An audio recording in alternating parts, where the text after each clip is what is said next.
देंगे और भ्रष्टाचार को समूल नष्ट करेंगे। प्यारे देशवासियों, इस वर्ष हमें आतंकवाद का दंश झेलना पड़ा। कश्मीर घूमने गए निर्दोष नागरिकों की हत्या कायरतापूर्ण और नितांत अमानवीय थी। इसका जवाब भारत ने फौलादी संकल्प के साथ निर्णायक तरीके से दिया। ऑपरेशन सिंदूर ने ये दिखा दिया कि जब राष्ट्र की सुरक्षा का प्रश्न सामने आता है तब हमारे सशस्त्र बल किसी भी स्थिति का सामना करने के लिए पूरी तरह सक्षम सिद्ध होते हैं। रणनीतिक स्पष्टता और तकनीकी दक्षता के साथ हमारी सेना ने सीमा पार के आतंकवादी ठिकानों को नष्ट कर दिया। मेरा विश्वास है कि ऑपरेशन सिंदूर आतंकवाद के विरुद्ध मानवता की लड़ाई में एक मिसाल के तौर पर इतिहास में दर्ज होगा। हमारी एकता ही हमारी जवाबी कार्रवाई की सबसे बड़ी विशेषता थी। यही एकता उन सभी तत्वों के लिए सबसे करारा जवाब भी है जो हमें विभाजित देखना चाहते हैं। भारत के दृष्टिकोण को स्पष्ट करने के लिए विभिन्न देशों में गए संसद सदस्यों के बहुदलीय प्रतिनिधि मंडलों में भी हमारी यही एकता दिखाई दी। विश्व समुदाय ने भारत की इस नीति का संज्ञान लिया है कि हम आक्रमणकारी तो नहीं बनेंगे, लेकिन अपने नागरिकों की रक्षा के लिए जवाबी कार्रवाई करने में तनिक भी संकोच नहीं करेंगे। ऑपरेशन सिंदूर प्रतिरक्षा के क्षेत्र में आत्मनिर्भर भारत मिशन की परीक्षा का भी अवसर था। अब ये सिद्ध हो गया है कि हम सही रास्ते पर हैं। हमारा स्वदेशी विनिर्माण उस निर्णायक स्तर पर पहुंच गया है जहां हम अपनी बहुत सी सुरक्षा आवश्यकताओं को पूरा करने में भी आत्मनिर्भर बन गए हैं।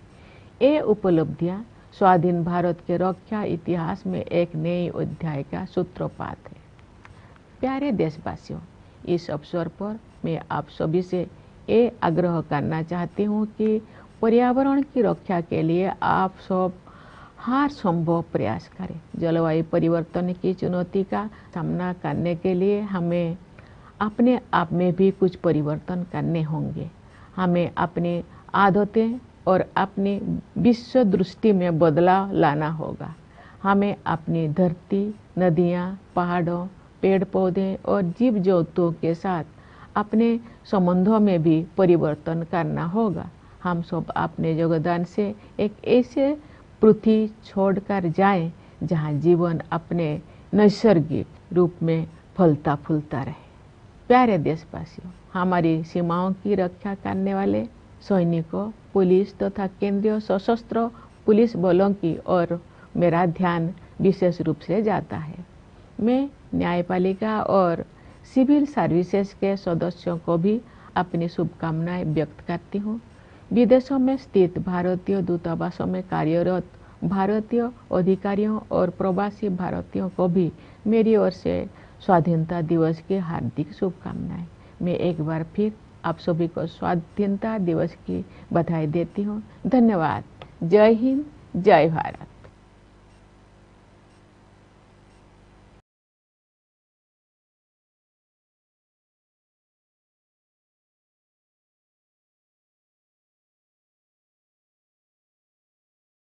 For all of us that Independence Day and Republic Day are celebrated by every Indian with zeal and enthusiasm.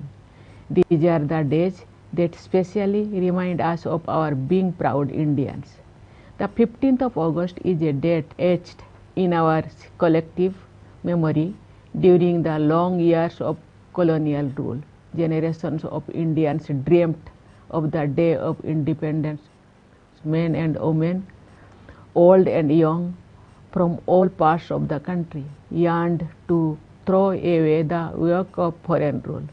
Their struggle was marked by robust optimism, which has continued to propel our progress since independence too. As we salute the tricolor tomorrow, we will also be paying homage to the memory of all freedom fighters whose sacrifices on India independence on the 15th of August 78 years ago. After regaining our freedom, we also became a democracy with universal adult franchise. In other words, we the people of India put the power to shape our destiny in the hands of each of us without any restrictions of gender, religion and other factors that had barred many people from voting in other democracies. In spite of many challenges, the people of India made a successful transition to democracy. The transition was a natural reflection of our ancient democratic ethos. India had the oldest republics in the world. It is rightly acknowledged as the mother of democracy.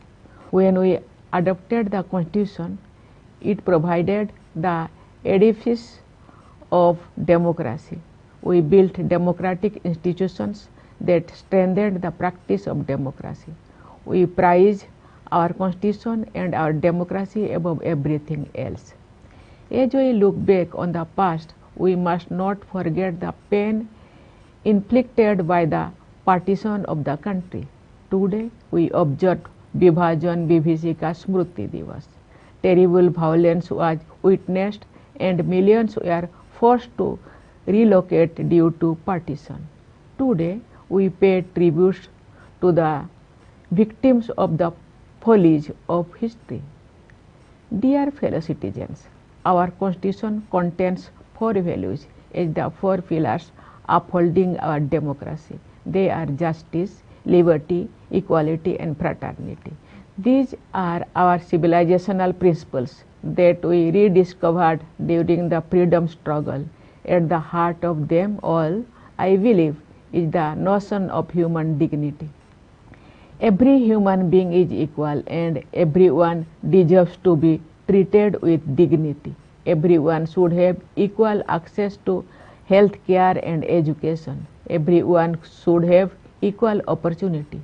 Those who had been traditionally at a disadvantage needed to be given a helping hand. Keeping these principles foremost in mind, we started a new journey in 1947. After the long years of foreign rule, India was in utter poverty at the time of independence. But in the 78 years since then, we have made extraordinary progress in all fields. India is well on the way to becoming a self-reliant nation and is moving ahead with great confidence. In the economic field, our achievements are all the more noticeable.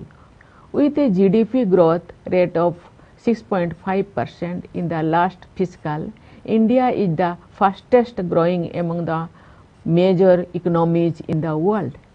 Even amid stress in the global economy, demand at home is pacing ahead. Inflation has remained under control. Exports are rising. All key indicators show the economy in the peak of health. This is as much due to carefully calibrated reforms and sagacious economic management as due to the hard work and dedication of our workers and farmers. A large number of people have been pulled out of poverty through good governance. The government has been running a series of welfare initiatives for the poor and also for those who have risen above the poverty line but are still vulnerable, so that they do not fall below it again. This is reflected in the rising expenditure on social services. Income inequality is reducing. Regional disparities are also disappearing. The states and regions earlier known for weaker economic performance are now showing their true potential and catching up with the front runners. Our business leaders, small and medium industries and traders have always exhibited a can-do spirit. What was needed was removing the bottleneck in the path of wealth creation. That is so visible when it comes to infrastructure development over the past decade. We have expanded and strengthened the national highway network. under the Bharatmala Parijojana. The railways too have innovated, introducing new types of trains and coaches equipped with latest technologies. The inauguration of the rail link in Kashmir Valley is a major accomplishment. Rail connectivity with the valley will boost trade and tourism in the region and open new economic possibilities. This engineering marvel at Kashmir is a historic milestone for our country. The country is rapidly urbanizing, hence the government has been paying special attention to improve the conditions of the cities.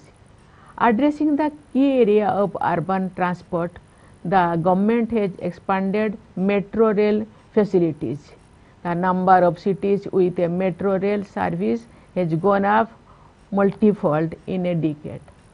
The Atal Mission for Rejuvenation and Urban Transformation, or AMRUT, has ensured more and more households have access to a tap with the assured supply of water and a storage connection.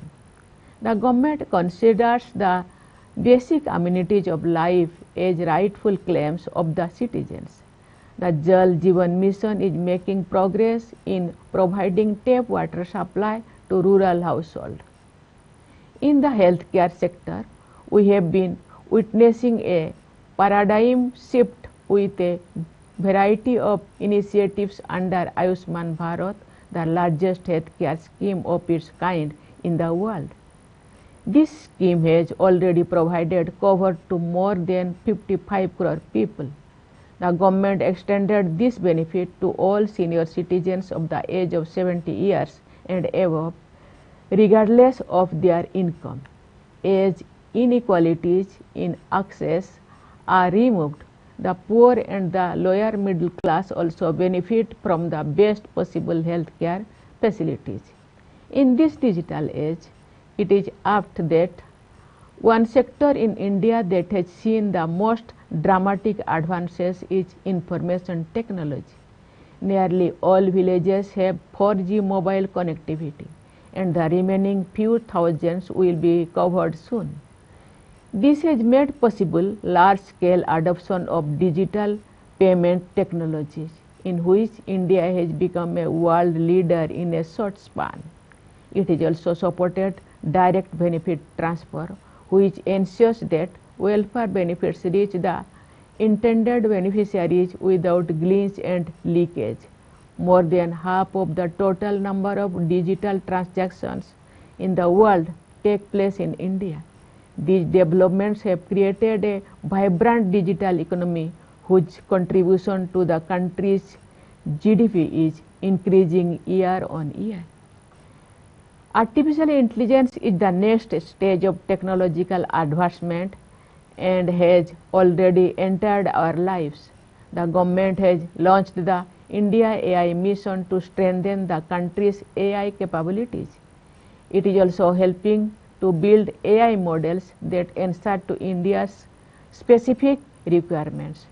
As we aspire to become a global AI hub by 2047, our focus will remain on making the best use of advances in technology for the common people to improve their lives by improving governance. For betterment of the lives of the common people, there is equal emphasis on improving the ease of doing business as well as on improving the ease of living.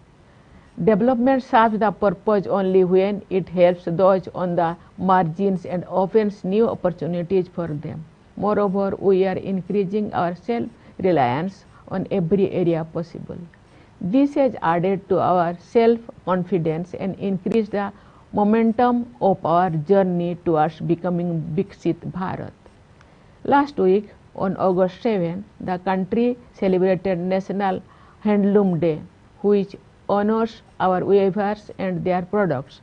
Since the year 2015, we have been celebrating this day to commemorate the Swadeshi movement, launched during our freedom struggle in the year 1905.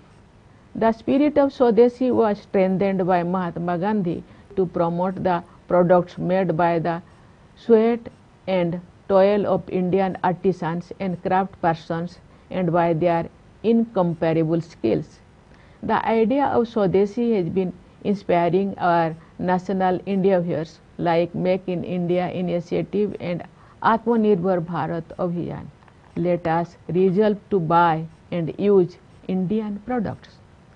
Dear fellow citizens, the all-round economic growth complemented by social sector initiatives has placed India well on the path of becoming a developed economy by 2047.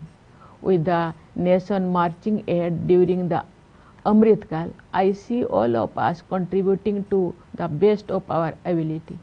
I believe there are three sections of society that will lead us on this path: youth, women, and the communities that had for long remained on the margins.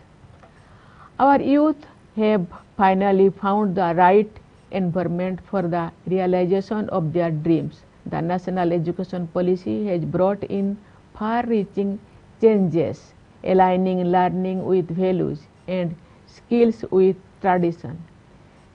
Employment opportunities are booming.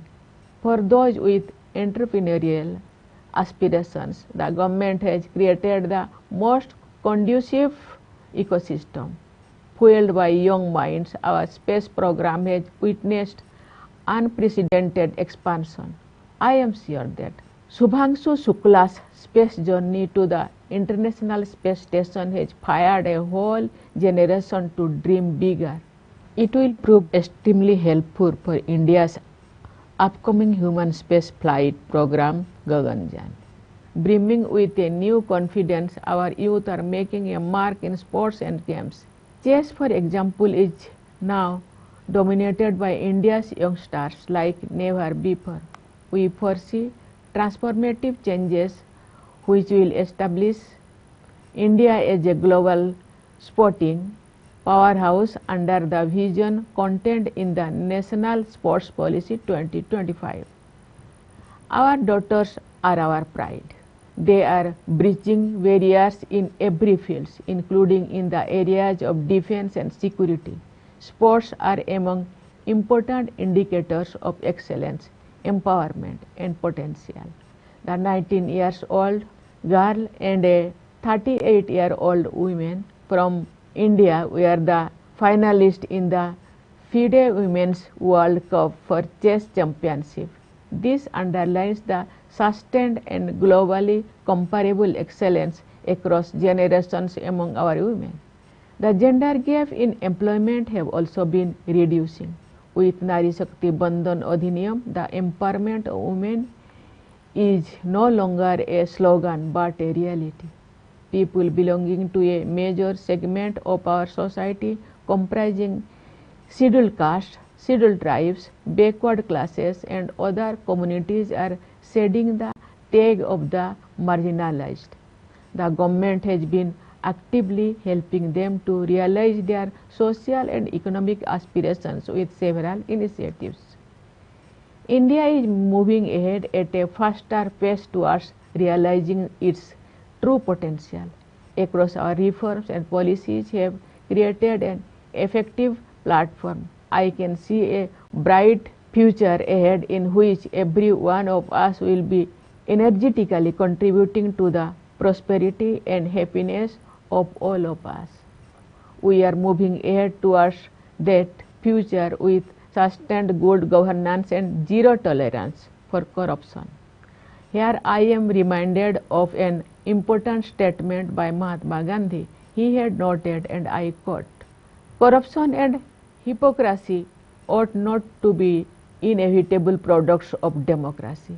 Let us pledge to realize Gandhiji's ideal and weed out corruption. Dear fellow citizens, this year we had to face the scourge of terrorism. Killing innocent citizens on holiday in Kashmir was cowardly and utterly inhuman. India responded in a decisive manner and with steely resolve. Operation Sindoor showed that our armed forces are prepared to meet any eventuality when it comes to guarding the nation. With strategic clarity and technical capability, they destroyed terrorist hubs across the border. I believe Operation Sindoor will go down in history as an example in humanity's fight against terrorism. In our response, what was most noticeable was our unity, which is also the most befitting response to those who wanted to divide us. Our unity was on display also in the multi-party delegations of the members of parliament that reached out to various nations to explain India's position. The world has taken note of India's stance that we will not be the aggressor, but we will not hesitate to retaliate in defense of our citizens. Operation Sindoor was also a test case of the Atmanirbhar Bharat mission in the defense sector. The outcome has proved that we are on the right path. Our indigenous manufacturing has achieved the critical level that makes us self-sufficient in meeting many of our security requirements. These are landmark achievements in India's defense history since independence. Dear fellow citizens, I would like to take this opportunity to urge all of you to do what you can to protect the environment. To respond to the challenge of climate change, we must also change. We must change our habits and our worldview. We must change our relationship with our land, rivers, mountains, and with flora and fauna. With contribution from all of us, we will leave behind a planet in which life will be flourishing in natural order. Dear fellow citizens, I have in mind especially the soldiers guarding our borders and the police as well as Central Armed Police Forces. I extend my greetings to the members of the judiciary and the civil services. My Independence Day greetings to the Indian officials in the missions abroad and also to the Indian diaspora. I once again extend my greetings for Independence Day. Thank you. Jai Hind, Jai Bharat.